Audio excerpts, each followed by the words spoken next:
अस्सलाम वालेकुम, मैं हूँ इश्तियाक गुंदल और मेरे साथ इस वक्त lieutenant colonel retired Adil Rana मौजूद हैं, जो कि इस्लामाबाद के अंदर रेंजर्स के विंग कमांडर भी रहे। बहुत शुक्रिया आपका। आपने साबिक सदर जनाब परवेज़ मुशर्रफ के साथ भी काफ़ी वक्त गुजारा। आपने एक दफ़ा उनको AFIC से लेकर चकशज़ाद की तरफ जा रहे थे, लेकिन बदकिस्मती से रास्ते में एक बम धमाका हो गया। तो उस वक्त आपने जनाब परवेज़ मुशर्रफ को कैसे बताया, और क्या उस वक्त जो थे आपको लगता है कि वो सहमे हुए थे या खौफज़दा थे या अफसरदा थे? अच्छा, इस तरह है कि जब ये वाक़या हुआ तो उस वक्त जिस तरीके से मैं जनरल मुशर्रफ को वहाँ से लेके जा रहा था AFIC से, तो अचानक जब ये वाक़या होता है, धमाका होता है, तो मेरे लिए भी ये बड़ी यूनिक चीज़ थी कि मैंने जनरल मुशर्रफ को देखा कि आम तौर पे लोग जो हैं इस तरह के मामलात में बड़े खौफज़दा, टेंस और अपनी नर्व्स को कंट्रोल करना बड़ा मुश्किल हो जाता है, लेकिन ही वॉज़ वेरी कंपोज्ड और उनका जो ऑरा था वो वेरी पॉजिटिव था। और मुझे ये फील हुआ कि this is worth learning for a professional. कैसे आपने उनको कैसे बताया, और आपको कैसे पता चला कि आगे बम धमाका हुआ है? फ़ोन आया, कोई वायरलेस के ऊपर पैगाम, और आपने साबिक सदर जनाब परवेज़ मुशर्रफ को कैसे बताया और उन्होंने क्या कहा? जब ये धमाका हुआ तो ज़ाहिर बात है कि we were in communication through our wireless networks. तो जैसे ही ये धमाका हुआ तो हमें जब जैसे ही मैसेज मिला तो आई हॉल्टेड दी कन्वॉय। मैंने उसको उधर ही उसी वक्त रोका, और जब रुका और मैंने जो इन्फॉर्मेशन ली कि जी इस तरह आगे रास्ते में धमाका हो गया, तो अभी आगे रास्ता जो है वो ब्लॉक है, तो व्हाट इज़ योर प्लान। तो मैं फिर आया, मैंने I consulted with general Musharraf also. तो जब मैंने उनसे कंसल्ट किया और उनसे मैंने बात की, तो उन्होंने पूछा कि what do you expect, what do you want, how do you want to go about.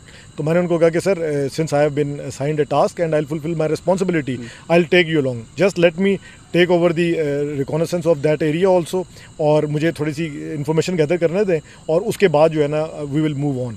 और फिर 15 से 20 मिनट का मुझे जो मैंने टाइम लिया, उस 15 से 20 मिनट में मैंने वहाँ पे उस एरिया को कॉर्डन ऑफ करवाया, उसके सराउंडिंग्स को मैंने फिर सिक्योर किया। सिक्योर करने के बाद देन वी मूव फॉरवर्ड। और परवेज़ मुशर्रफ साहब से उन्होंने आपसे नहीं कहा कि वापस चलें या कोई भी और बात? जो आपका फैसला था उन्होंने उसी के ऊपर कहा कि ओके ठीक है, जो प्लान किया ठीक है? I think it was greatness on his part कि ही ट्रस्टेड ऑन दैट। उन्होंने कहा कि this is your decision, the way you will take the decision I will move according to that.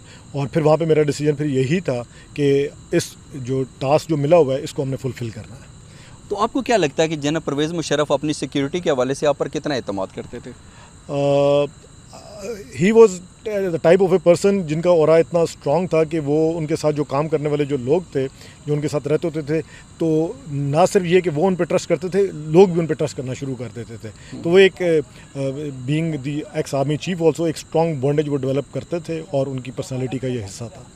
जो घर के अंदर बाकी लोग होते थे, स्टाफ होता था जो उनकी लुक आफ्टर करते थे, जनाब परवेज़ मुशर्रफ का उनके साथ जो है वो बिहेवियर कैसा होता था? कुछ याद है आपको इस हवाले से कुछ? Since he was from SSG also, और उनका जो ह्यूमन इंटरेक्शंस थे वो बहुत पॉजिटिव थे। जिससे भी वो मिलते थे, जिससे भी वो इंटरेक्ट करते थे, इर्रेस्पेक्टिव ऑफ द फैक्ट कि वो किस रैंक प्रोफाइल का आदमी है, तो वो उनकी जो पर्सनालिटी की एक जो ब्यूटी थी वो ये थी कि वो एक अच्छी बॉन्डेज और एक अच्छा स्ट्रॉन्ग रिलेशन एस्टेब्लिश कर लेते थे। चाहे कोई NCO था, कोई JCO था, कोई अफसर था, सबसे बड़े अच्छे तरीके से मिला करते थे।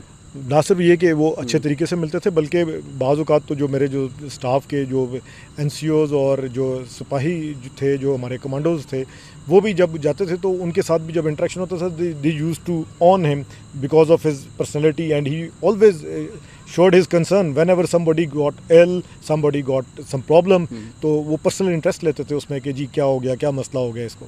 तो उस वजह से उनके साथ बहुत अच्छा एक बॉन्डेज क्रिएट हो जाता था लोगों का। तो जनरल मुशर्रफ के साथ आपकी आखिरी मुलाकात कब, कहाँ, किन हालात में हुई? लास्ट मुलाकात मेरी हुई कि once he was living Pakistan for the यानी कि फाइनल टाइम, दुबई के लिए जब जा रहे थे, जहाज़ पे जब बैठने लगे थे, क्योंकि 1-1.5 साल का अरसा उनके साथ गुजारा था यहाँ पे इस्लामाबाद की सिक्योरिटी को जब मैं लुक आफ्टर कर रहा था, तो he was part of that portion also जिसमें उनकी सिक्योरिटी को भी मैं लुक आफ्टर कर रहा था। तो 1 साल का जो इंटरेक्शन था उसमें जब बहुत सारे वाक़यात आए, जिस तरह भी आपने ये धमाके वाला जिक्र किया, और भी मुख्तलिफ जगहों पर उनकी कोर्ट्स के अंदर डिफरेंट हेयरिंग्स होती थी, फिर काफ़ी सारे सिक्योरिटी के थ्रेट्स होते थे, उनको भी काउंटर करना होता था, तो एक इंटरेक्शन एक डेवलप हो गया था। तो जब वो यहाँ से जा रहे थे, जिस वक्त वो जब जाने लगे, तो उस वक्त मुझे ये खुशी हुई कि the way he greeted me at the last moment, उन्होंने जो उनके वर्ड्स थे वो आज भी मेरे कानों में गूंजते हैं। उन्होंने कहा कि जी you have fulfilled your duty more than the call of the duty, and I owe you a lot, and he said to me this thing also, कि उन्होंने कहा कि अगर आपकी जगह मेरा बेटा भी होता तो शायद वो भी इतना ज़्यादा ना कर सकता। तो मेरे लिए ये एक बहुत बड़ा कॉम्प्लीमेंट था, although I did my professional obligation as I was suppose to, लेकिन मेरे लिए एक कॉम्प्लीमेंट था। تو آپ کیا سمجھتے ہیں، آپ نے جو مشاہدہ کیا کہ کیا جنرل پرویز مشرف پاکستان سے جاتے وقت افسردہ تھے، دکھی دل کے ساتھ جا رہے تھے؟ اچھا دکھی دل کے ساتھ تو میں اس لیے نہیں کہوں گا کہ ہی وانٹیڈ ٹو گو، لیکن ڈیفینیٹلی ان کے اندر یہ یعنی کہ خواہش تھی کہ انہوں نے ہی ہیڈ ٹو کم بیک. وہ تھوڑا سا پولیٹیکل سائڈ پہ بھی اپنے آپ کو انفلوئنشل کر رہے تھے، تو یہ نہیں تھا کہ وہ ہی is going for the good اور he will not come back. یعنی کہ مجھے بھی اس چیز کا آئیڈیا نہیں تھا کہ he will not come back. I was of the opinion کہ ہی ول کم بیک، لیکن وہ دا وے ہی واز لیونگ، تو ایک اپنے ملک سے جو جانے کا جو ایک نوسٹالجیا ہوتا ہے اپنے ملک کا، وہ ان کے اندر ضرور تھا.